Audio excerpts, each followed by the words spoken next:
খায়রাত করা অনেক সওয়াব ও ফজিলতপূর্ণ কাজ। এতে বান্দা অনেক বালা মুসিবত বিপদ আপদ থেকে হেফাজত হয়ে থাকেন। আল্লাহ পাক রব্বুল আলামিন এই পৃথিবীকে সৃষ্টি করার পর পানির উপর রাখলেন। এতে পৃথিবী হেলছে আর দুলছে, মনে হয় স্থির থাকবে না, পড়ে যাবে। ফেরেশতারা তা দেখে আল্লাহ তাআলার কাছে গিয়ে বলতেছে, ওগো আল্লাহ, আপনি যে পৃথিবী সৃষ্টি করে পানির উপর রাখলেন, মনে হয় সেই পৃথিবী আর স্থির থাকবে না, পড়ে যাবে, হেলছে আর দুলছে। আল্লাহ তাআলা তা শুনে বিশাল আকার বড় বড় পাহাড় তৈরি করে পৃথিবীর বিভিন্ন স্থানে পেরেক স্বরূপ মেরে দিলেন। ওয়ালজিবালা আওতাদা, পাহাড়কে আমি পেরেক স্বরূপ মেরে দিয়েছি। ফলে এই পৃথিবী স্থির হয়ে গেল, সুন্দরভাবে স্থাপিত হয়ে গেল। ফেরেশতারা তা দেখে আশ্চর্য হয়ে গেল যে এত বড় শক্তিশালী পাহাড় আল্লাহ তাআলা সৃষ্টি করে দুনিয়ার মধ্যে রেখেছেন। ফেরেশতারা আল্লাহ তাআলার কাছে জিজ্ঞেস করল, ও আল্লাহ, আমরা যে এত বড় শক্তিশালী পাহাড় দেখতেছি, সেই পাহাড়ের চাইতেও কি কোনো শক্তিশালী জিনিস দুনিয়াতে রেখেছেন? আল্লাহ তাআলা বলেন, হ্যাঁ, আমি এই দুনিয়ার মধ্যে পাহাড়ের চাইতেও শক্তিশালী জিনিস রেখেছি, লোহা। সেই লোহার মাধ্যমে পাহাড়কে কেটে ফেলা, পাহাড় ধ্বংস করে দেওয়া সম্ভব। ফেরেশতারা আবার জিজ্ঞেস করলো, গো আল্লাহ, ওই লোহার চাইতেও কি কোনো শক্তিশালী জিনিস রেখেছেন? আল্লাহ তাআলা বলেন, হ্যাঁ, আমি ওই লোহার চাইতেও শক্তিশালী জিনিস দুনিয়ার মধ্যে রেখেছি, আগুন। সেই আগুনের মাধ্যমে লোহাকে গলিয়ে ফুরিয়ে দিতে পারে। ফেরেশতারা আবার জিজ্ঞেস করলো, ওগো আল্লাহ, সেই আগুনের চাইতেও কি কোনো শক্তিশালী জিনিস আপনি দুনিয়ার মধ্যে রেখেছেন? আল্লাহ তাআলা বলেন, হ্যাঁ, আমি ওই আগুনের চাইতেও শক্তিশালী করে রেখেছি পানি। ওই পানির দ্বারা আগুনকে লিভিয়ে দেওয়া সম্ভব হয়।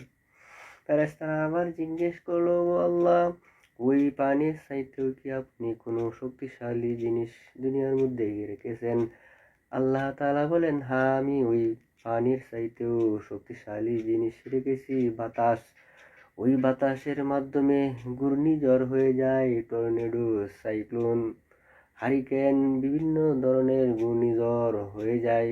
সেই ঘূর্ণিঝড় অর্থাৎ বাতাসের মাধ্যমে পানিকে আমি এক স্থান থেকে অন্য স্থানে নিয়ে যেতে সম্ভব হয়। ফেরেশতারা আবার জিজ্ঞেস করলো, গো আল্লাহ, ওই বাতাসের চাইতেও কি আরো কোনো শক্তিশালী জিনিস এই দুনিয়ার মধ্যে রেখেছেন? তখনই আল্লাহ তাআলা বলেন, হ্যাঁ, আমি ওই বাতাসের চাইতেও শক্তিশালী করে রেখেছি এমন একটা জিনিস যেটা তোমাদেরকে বলা যাবে না। ফেরেশতারা জিজ্ঞেস করলো, গো আল্লাহ, সেটা কি জিনিস, আমাদেরকে বলুন। তখন আল্লাহ তাআলা বলেন, আমি ওই বাতাসের চাইতেও শক্তিশালী করে রেখেছি আমার মুমিন বান্দার দান। মুমিন বান্দা যখন ডান হাতে দান করে, বাম হাতে জানে না, ওই রকম দানকারীর ব্যক্তিকে আমি বাতাসের চাইতেও শক্তিশালী করে রেখেছি। মুমিন বান্দা যখন ডান হাতে দান করে, বাম হাতে জানে না, অর্থাৎ ওই ব্যক্তি যখন দান করে গনে টাকা দান করে না। টাকা যদি গনতে হয়, দুই হাতের প্রয়োজন হয়। তখন ওই বান্দা যখন এক হাতে দান করে, অর্থাৎ সে গনে না, পকেট থেকে যা বাইর করে তাই দান করে, ওই রকম অর্থ লোভহীন ব্যক্তি, দানকারী ব্যক্তিকে আল্লাহ তাআলা সবচাইতে শক্তিশালী করে দুনিয়ার মধ্যে রেখেছেন।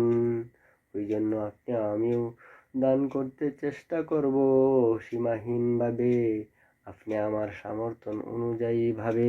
তাহলে আপনি আমিও কি সঠিকভাবে আল্লাহ তাআলার নিকট নৈকট্য বান্দা হতে পারবো। যদি আল্লাহ তাআলার কাছে আমি ওই রকম ভাবে নৈকট্য বান্দা হয়ে যেতে পারি, তাহলে আপনি আমার ওই দানের মাধ্যমে সকল কিছু থেকেই আপনি আমি নিরাপদ হয়ে যাইতে পারি। হযরত দাউদ আলাইহিস সালাতু ওয়াস সালামের নিকট হযরত আজরাইল আলাইহিস সালাতু ওয়াস সালামের বন্ধুত্ব ছিল, প্রায়ই তিনি আসতেন। তিনার সাথে কথা বলতেন। একদিন হযরত আজরাইল আলাইহিসসালাম দাউদ আলাইহিসসালামের কাছে আসলেন। দাউদ আলাইহিসসালাম জিজ্ঞেস করলেন, আও জাইরান আও কাবিজান, আপনি কি আমার কাছে এসেছেন আমার জান কবজ করার জন্য না আমার সাথে সাক্ষাৎ করার জন্য? আজরাইল আলাইহিসসালাম বললেন, আপনার কাছে আমি এসেছি সাক্ষাৎ করার জন্য। বিভিন্নভাবে তারা কথা বলতেছে, বসে গল্প করতেছে, কথা বলতেছে। হঠাৎ করে আজরাইল আলাইহিস সালাম হেসে বলতেছে, ইয়া আল্লাহর নবী দাউদ, ওই যে যুবকটা দেখা যাইতেছে, আমি কিছুক্ষণ পরেই ওই যুবকের জান কবজ করব।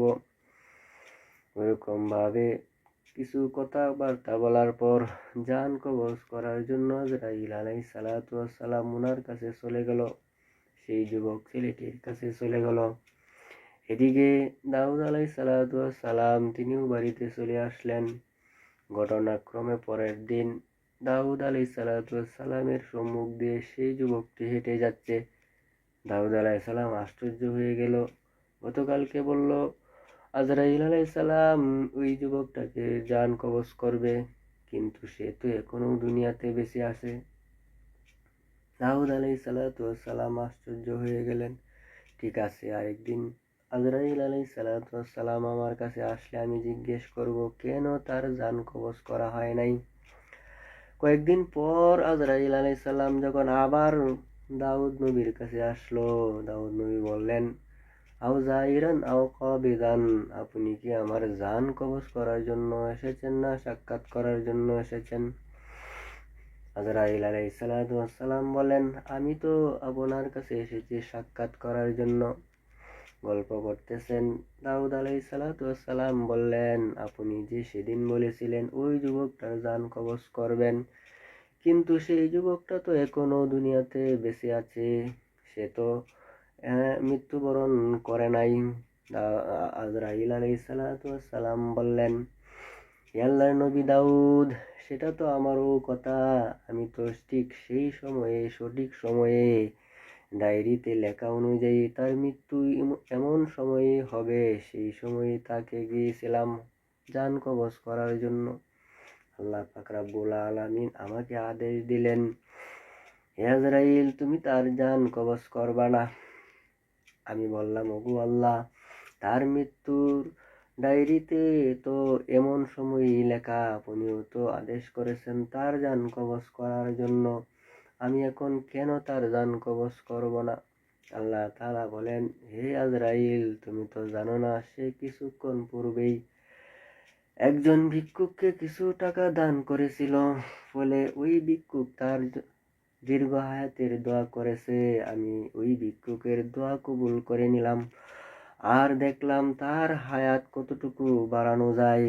ওই লোক ছেলেটি পকেট থেকে ডান হাতে দান করলো, সে গণে নাই, কিন্তু আমি তো গণেছি সে কত টাকা দান করেছে। সে পকেট থেকে ডান হাতে বের করে তাকে যখন দান করেছে, সেই টাকা ছিল 6 দিরহাম। আমি আল্লাহ তাআলা তাকে 6 দিরহামের এক দিরহাম 10 দিরহাম 10 বছর বাড়িয়ে 60 বছর তার হায়াত বাড়ায় দিলাম। সুবহানাল্লাহ। তো এরকম ভাবে দানের মাধ্যমে আল্লাহ তাআলা মানুষদেরকে হায়াতও বাড়িয়ে দেন। আপনি আমিও দীর্ঘ হায়াত কামনা করি, দীর্ঘ আমাদের সময় বৃদ্ধির জন্য, দীর্ঘ দিন দুনিয়াতে জীবনযাপনের করার জন্য কতই আমল করি, কিন্তু এই দানের মাধ্যমে আল্লাহ তাআলা আমাদেরকে দীর্ঘ হায়াতও দান করে দেন। এরকম বালা মুসিবত থেকেও আল্লাহ তাআলা হেফাজত করেন। আল্লাহ রাসূল সাল্লাল্লাহু আলাইহি সাল্লাম বলেন, as-সাদাকাতু তারুদ্দুল বালা, সদকা দান খায়রাত আল্লাহ তাআলা বালা মুসিবত থেকেও দূর করে দেন। হযরত সুলাইমান আলাইহিস সালামের যুগে এক পাখি গাছের ডালে বাসা ছিল, সেখানে ডিম পাড়ত। এক দুষ্ট লোক ওই গাছ থেকে ডিম পেড়ে নিয়ে খেয়ে ফেলত। পাখিটা কান্নাবশত অসহায় বশত নবী সুলাইমান আলাইহিস সালামের কাছে গিয়ে নালিশ করলো, বিচার চাইলো, আল্লাহর নবী সুলাইমান, আমার বাসা থেকে আপনার উম্মত এক দুষ্ট লোক প্রতিদিন ডিম নিয়ে যায়, আপনি তার বিচার করুন। সুলাইমান আলাইহিস সালাম বললেন, ঠিক আছে, যাও, আমি তাকে নিষেধ করে দিব। সুলাইমান আলাইহিস সালাম সেই লোকটাকে ডেকে নিষেধ করে দিল যে তুমি আর কোনোদিন ওই গাছ থেকে ডিম পেড়ে নিবা না। পরের দিন আবার সেই লোকটা ওই গাছ থেকে ডিম নিয়ে গেল। পাখিটা আবার নালিশ করলো, হে আল্লাহর নবী সুলাইমান, আমার ডিম তো সেই লোকটি আবার নিয়ে গেল, আমি তার বিচার চাই, আপনি তার বিচার করুন। সুলাইমান আলাইহিস সালাম আবার তাকে ডেকে নিষেধ করে দিল, তুমি আর ওই পাখির বাসা থেকে ডিম পেড়ে নিবা না। কিন্তু দেখা যাইতেছে তৃতীয়বার ওই লোকটা আবার ওই গাছ থেকে পাখির বাসা থেকে ডিম পেড়ে নিয়ে গেল। আবার যখন পাখি সুলাইমান নবীর কাছে নালিশ করলো, সুলাইমান আলাইহিস সালাম এইবার একটি বিশাল শক্তিশালী জিনকে আদেশ করলো, হে জিন, যাও, অমুক গাছের বাসা আছে, পাখির বাসা আছে, সেই বাসা থেকে এক দুষ্ট লোক ডিম পেড়ে নিয়ে যায়, তুমি তাকে ওই গাছে ওঠার পর তাকে ধাক্কা দিয়ে ফেলে দিবা, গাছ থেকে ফেলে দিবা। ওইরকম জিন সুলাইমান নবীর কথা শুনে ওই গাছের নিকট গেল। দেখা যাইতেছে ওই লোকটা আসতেছে গাছ থেকে ডিম পাড়ার জন্য নিয়ে ওই ডিম খেয়ে ফেলবে। তো এরকম ভাবে লোকটি যখন আসতেছে, এক ফকির রাস্তায় বসা ছিল, আর ওই লোকটার কাছে কিছু দান চাইলো, দান করার জন্য ওই লোকটা চাইলো, ওই ব্যক্তিটাও কিছু কি তাকে দান করেছে। দান করার ফলে লোকটি গাছে উঠলো, আর ওই জিন, শক্তিশালী জিন, তাকে ওই গাছ থেকে ফেলার জন্য প্রস্তুতি নিল। কিন্তু দেখা যাইতেছে আল্লাহ পাক রব্বুল আলামিন ওই দানের বিনিময়ে দুইজন ফেরেশতা ওই ওই ব্যক্তির পাশে প্রেরণ করলো তাকে ইবাদত করার জন্য। জিন যখন যায় তাকে গাছ থেকে ফেলার জন্য, ওই দুই ফেরেশতা তাকে হেফাজত করে, তাকে বাঁচায়। জিন কোনো ক্রমে তাকে গাছ থেকে ফেলে বিপদে কষ্টে ফেলতে পারে নাই। অবাধ্য হয়ে ওই জিন সুলাইমান নবীর কাছে চলে আসলো, বলতেছে, আল্লাহর নবী সুলাইমান, আমি তো সেই ব্যক্তিকে গাছ থেকে ফেলতে পারি নাই। সুলাইমান নবী বলতেছে, কেন ফেলতে পারো নাই? কিসের কারণে তুমি তাকে ফেলতে পারো নাই? তখনই বলতেছে, আল্লাহর নবী সুলাইমান, আমি যখন তাকে গাছ থেকে ফেলার জন্য এগিয়ে গেলাম, দেখতে পেলাম দুইজন ফেরেশতা এসে আমাকে বাধা দিচ্ছে, আমাকেও নিষেধ করছে, আমাকে কোনো ক্রমে ওই ব্যক্তিকে ফেলতে দিচ্ছে না।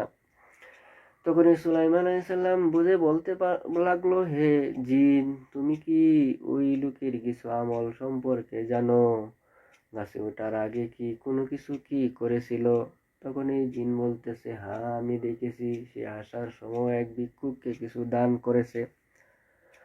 সুলাইমান আলাইহিস সালাম বললেন, হ্যাঁ, ওই দানের বিনিময়ে হয়তো আল্লাহ তাআলা তাকে ওই রকম বিপদ থেকে, ওই রকম কঠিন কষ্টের কাজ থেকে আল্লাহ তাআলা হেফাজত করেছেন।